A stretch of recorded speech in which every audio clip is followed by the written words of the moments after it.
What's going on, guys? It's Michael MGF, and today I'll be doing my first LEGO Star Wars The Last Jedi set review on the AT-M6 Walker, or as LEGO refers to it in this case, the First Order Heavy Assault Walker, and the set number for this one is 75189. The recommended ages are 9 through 14, and an piece count of 1,376, while the price point is $149.99. Holy crap!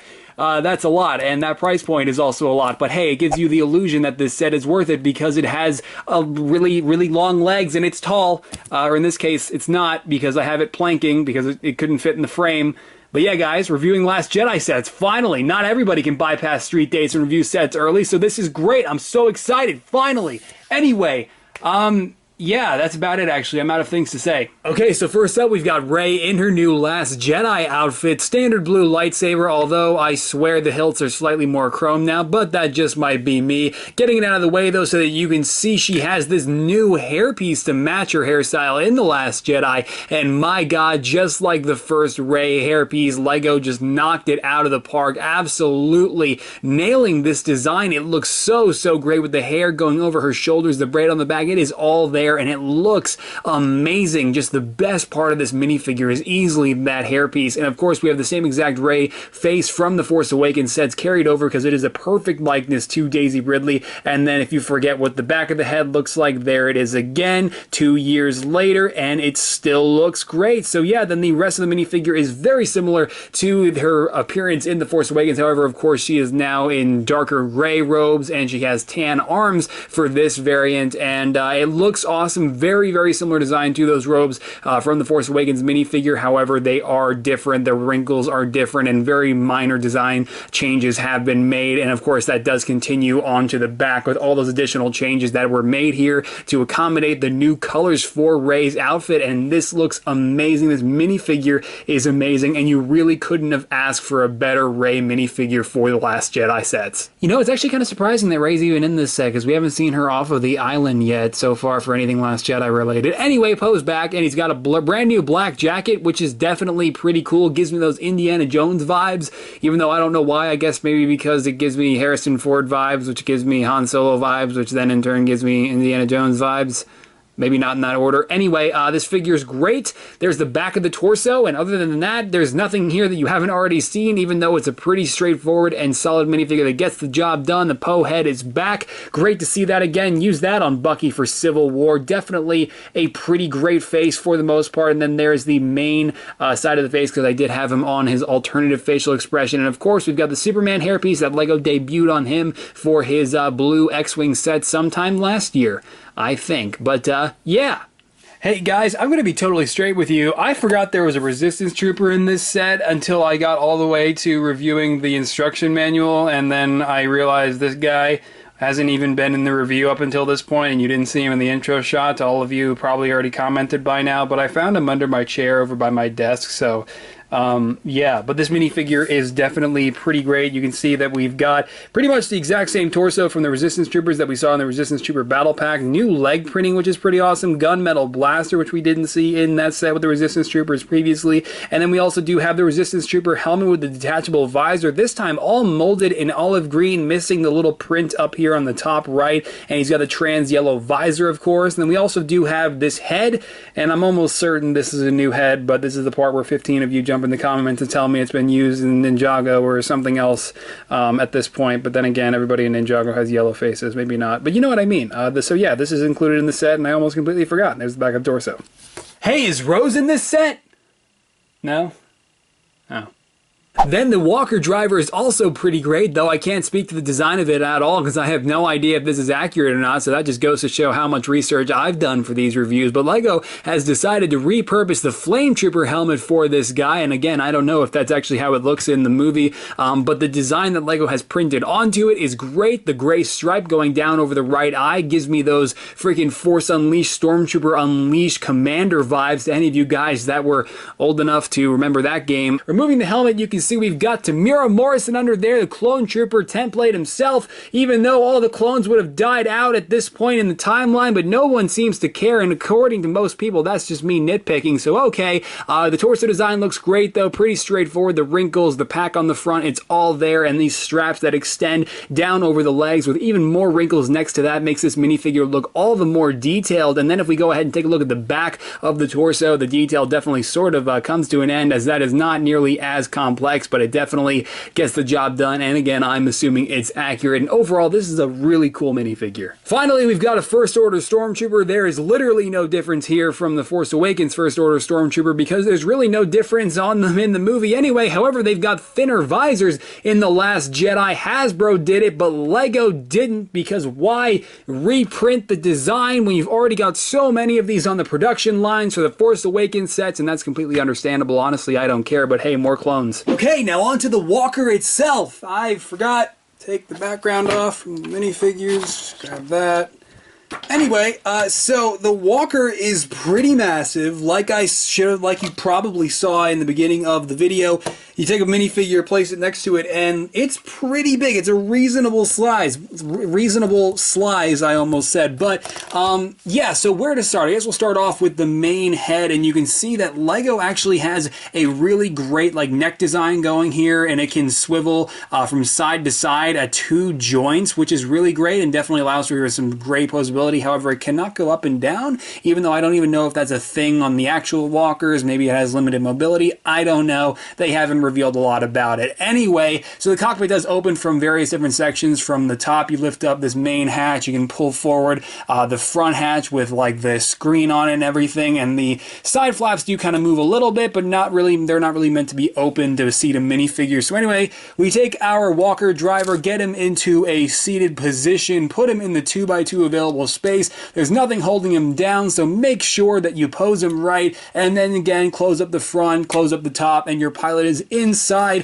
the walker, ready to kill some people fighting for their freedom. And then you can see we've got stud shooters on the bottom, which is pretty great, right near like these bottom like angular sections. And so you don't know how freaking spring-loaded shooters work. Did I say stud shooters? I don't remember. You just go ahead and you push on the side of the piece and they fire. And did that go off the studio? Yeah, it did, but hey, it's on the floor, and so that means I won't lose it forever. That's pretty great. So anyway, you can see on the side we have some guns here which don't actually do anything except they rotate, so that's a thing. And then on the top you can see we've got what is called the Mega Caliber 6 cannon, and in the movie I'm pretty sure it's not just going to fire like 6 different, like, you know, arrays of lasers, but Lego in this case has decided to use it to make a giant play feature, which is totally understandable and very effective. And what's really great is you have like this wheel on the back, this rod, this wheel connected to this Technic rod, and the way this works is you can either have it retracted when you pull the axle all the way back,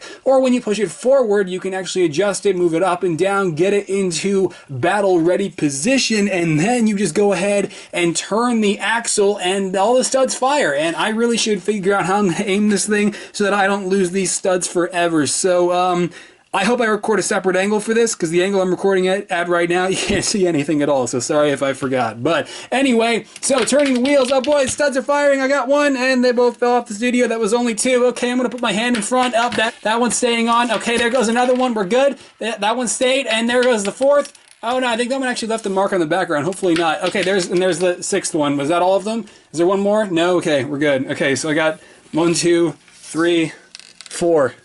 I think we're missing 2. I don't care. So anyway, the interior is very limited. So you can see we have this hatch here that folds down, and we've got a crate, which is great. I did not mean for that to rhyme, but inside we've got more studs. Hey, it's a miracle, exactly the number that I'm missing. That was not even planned. That is great, so I can just reload all 6 of these when I'm done with this segment, because I'm sure as hell I'm not going to do it now with how much time I've probably already wasted. And if we go ahead and turn the walker around to the other side, you can see we've got another hatch, and inside more studs. So that's pretty cool. 3 more studs on this one, and so, yeah, you've got plenty of ammo. You just might have to break it apart and pull it out of the side of the walker, because you know that'll be screen accurate. You'll have stormtroopers diving out the side of the walker trying to reload the Mega Caliber 6 cannon, because they don't actually carry the ammo inside, because there is no inside to the walker. But folding those hatches back up, you can see we can actually fold out the back, which is definitely pretty great, in 4 giant panels. So that's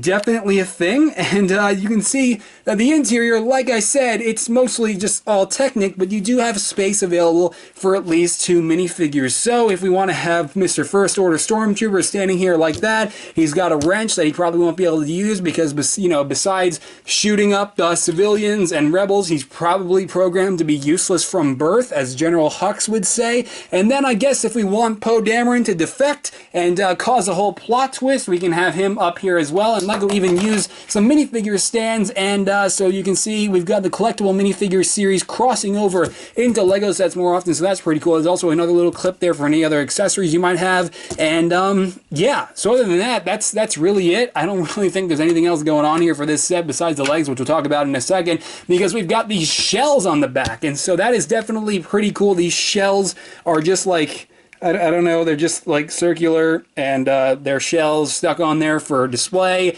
I'm guessing they're meant to reload the Mega Caliber 6 cannon, and those will actually do something in the movie, but in this case, they do nothing, so that's awesome. But yeah, so the legs are pretty great. You've seen these pieces used for the axles and the articulation several times on previous AT-ATs and other walkers, like the AT-AP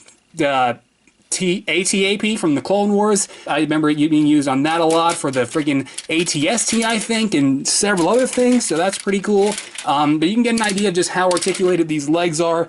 It's pretty great, man, and I'm almost certain I've got one of my photography lights in the shot when I didn't mean for it to be, but I don't think I care. And anyway, you can see the articulation pretty much stops here for the back, and you do have some hinges on the bottom for each ankle joint and the foot, and then the front feet are obviously shaped in the form of like a gorilla feet, which is why this walker is also called a gorilla walker, even though it looks more like a dog, because I guess, you know, Lucasfilm knows animals. But yeah, this piece just fell off, and aside from that, that is pretty much it for this entire segment, guys, for the actual walker itself. And is it worth the price? For $140, is this thing worth it?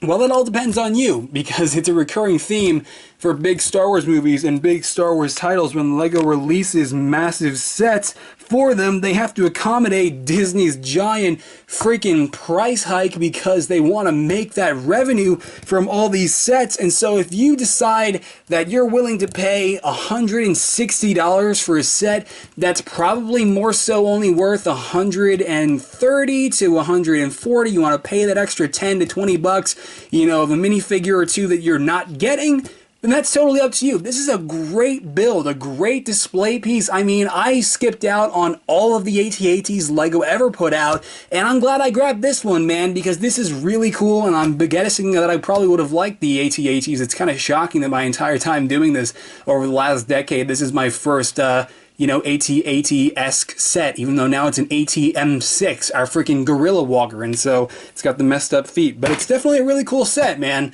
But yeah, is it worth it? I mean, like I said, the legs kind of give the illusion that it's really big, even though if you take the legs off and like apply those pieces to different areas to balance it out, it probably wouldn't look as big. I don't know. I personally think it's worth it to an extent, again, if you're willing to pay that extra 10 or 20 bucks. So aside from that, that is it for this review, and yeah. I don't think I'm going to be showing extra pieces anymore. I've kind of decided that's a bit of a waste of time, so we're just going to show the box and the instruction manuals, and we'll wrap up this video. Hey, I found one of the studs. It's on the floor. Oh, hey, look. There's the other one. Wow, I didn't expect those to be like so, you know, in sight.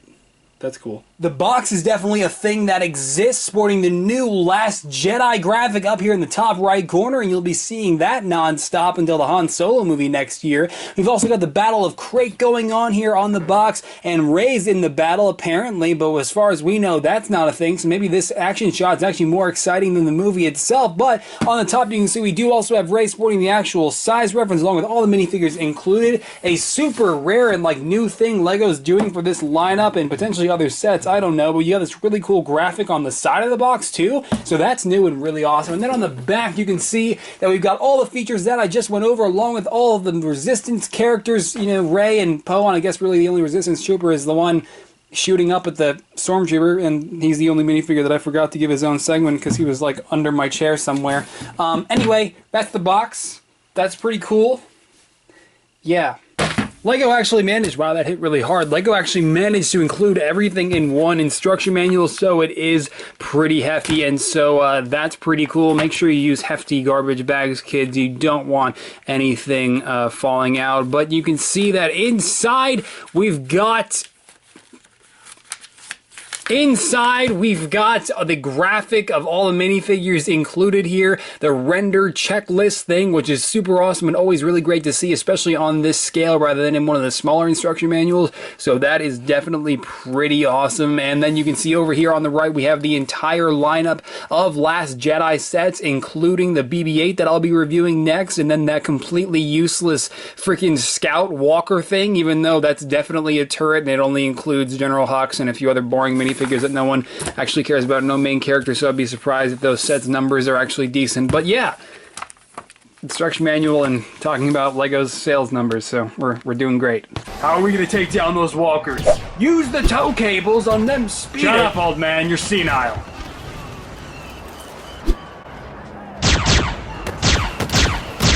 Reload! Okay, hang on. I just have to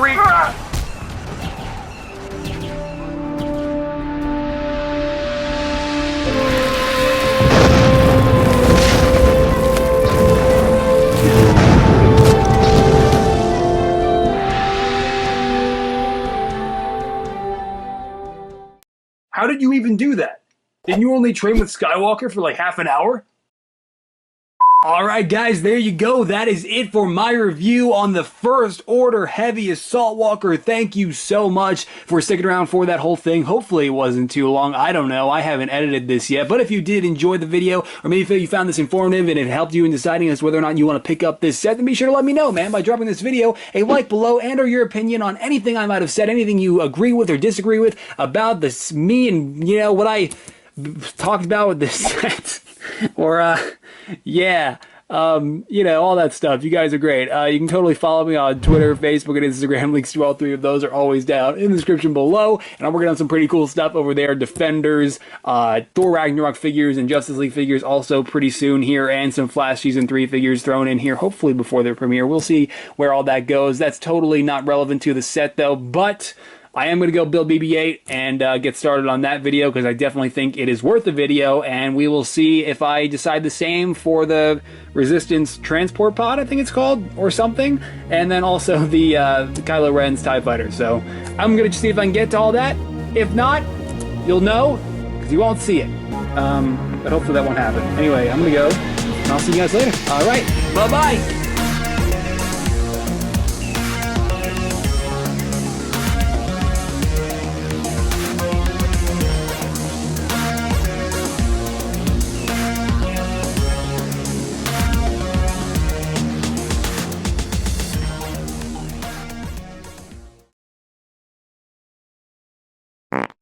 Last Jedi set reviews on the first. You found it informative and